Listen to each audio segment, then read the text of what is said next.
Hey, Vsauce, Michael here. Eating your own boogers is gross, but it might be smart. Assuming you have clean fingers, lung specialist Frederick Bischinger points out that snot contains antiseptic enzymes that kill or weaken bacteria. Reintroducing those crippled microorganisms may allow your immune system to develop antibodies in relative safety. Now, that is good to know. But is eating your own snot cannibalism? Self-cannibalism. Just like a cow or chicken or fish or fruit or vegetable, you are made out of a lot of edible things. The meat on an average human body contains 77,000 dietary calories worth of nutritional energy. Yum.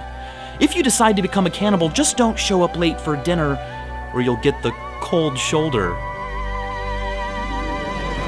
Jokes aside, cannibalism is a major taboo. It's off-putting at a visceral level. Humans have dignity. They are more than just skin bags full of organs. They're more than just something to put on a plate. But human meat has been put on plates and in bellies. There are reports of cannibalism occurring in times of famine, as a last resort, and because of curiosity and art. In the late 1980s, artist Rick Gibson publicly ate human tonsils and other donated human parts in London and Canada. In 2006, artist Marco Evaristi cooked and canned meatballs prepared with his own body fat, removed via liposuction. In 2011, Dutch TV presenters Dennis Storm and Valerio Zeno cooked and ate pieces of each other on a TV show whose title meant guinea pigs. Because both of them lived and both consented to the act, they didn't do anything illegal. 1 year later, a Japanese man posted this tweet.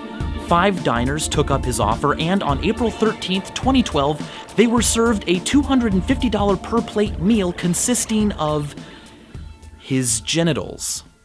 A darker story occurred in 2001 when Armin Meiwes ate and killed a volunteer he found on the now-defunct Cannibal Cafe. Although his meal ostensibly consented to the menu, Meiwes was convicted of murder, and now, serving a life sentence in prison, has become a devout vegetarian. Disgust aside, one question remains.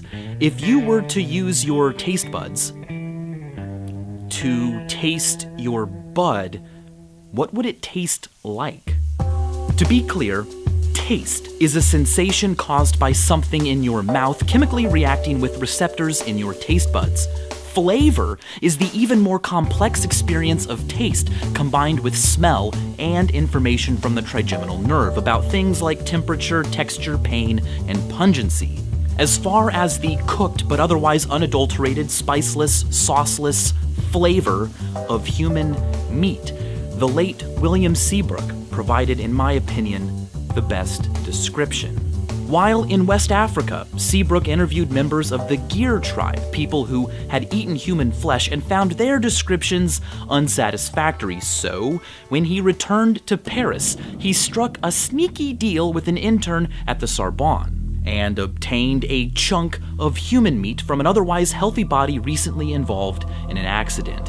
He carefully prepared the meat and wrote that, quote, "It was like good, fully developed veal, not young, but not yet beef.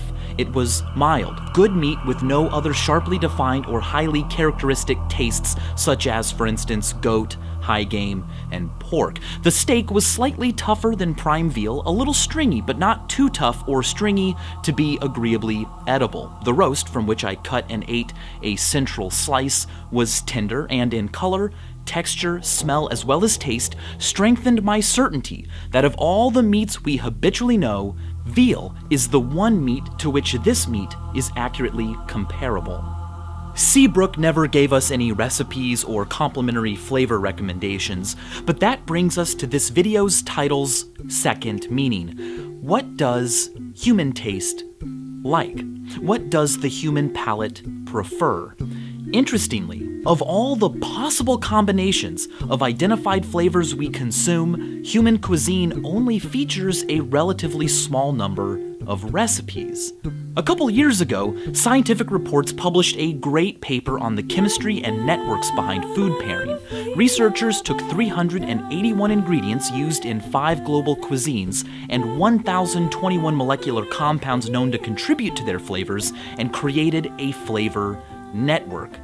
The size of the bubble represents the ingredients' prevalence in cooking. The thickness of the lines connecting ingredients reflects the number of flavor-inducing molecules they significantly share. The researchers' flavor network backbone spans 14 different food categories and is quite interesting.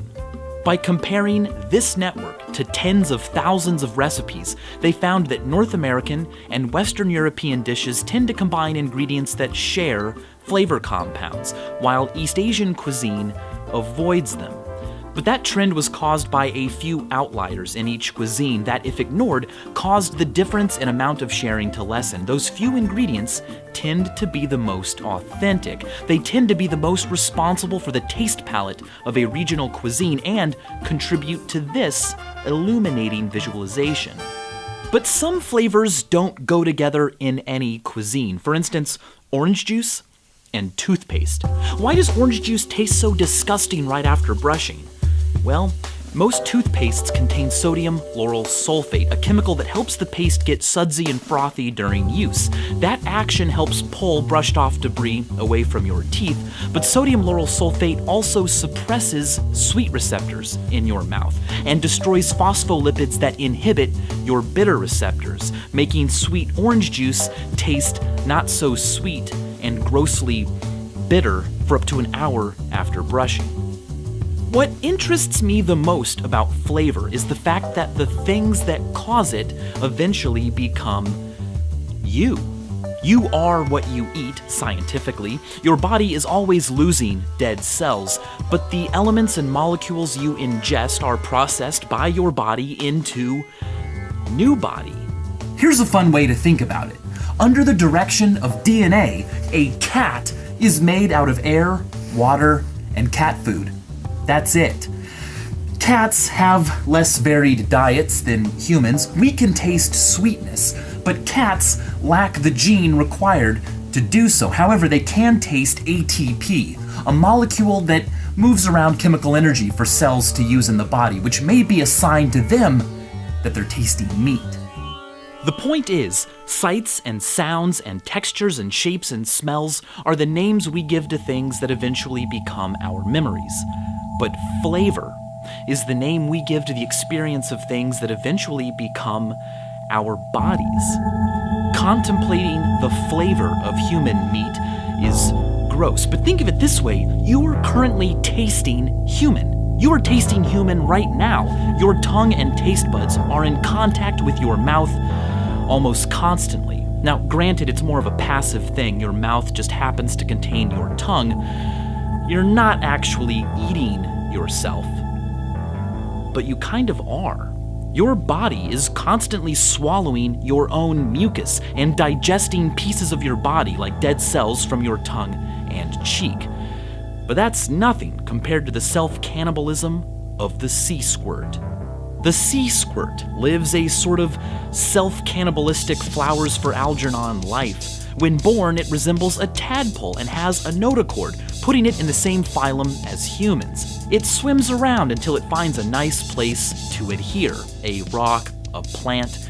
Once stuck, it begins retrogressive metamorphosis, literally digesting its own nervous system, eating the closest thing it ever had to a brain, and lives the rest of its life in a sensile, unlocomoting clump. It is a bit of a downgrade, but they are prime evidence that the evolution of the brain was spawned by the need to move. As soon as these guys don't need to move around, they eat their brains. That is way more extreme than the self-cannibalism you participate in every day by swallowing. But don't feel bad. About every 3 months or so, you swallow and digest your own body weight worth of you. That means that every day you are a little more than 1% of the mythical Ouroboros, the snake eating its own tail. You are what you eat, but you are also a thing that you eat. And as always, thanks for watching.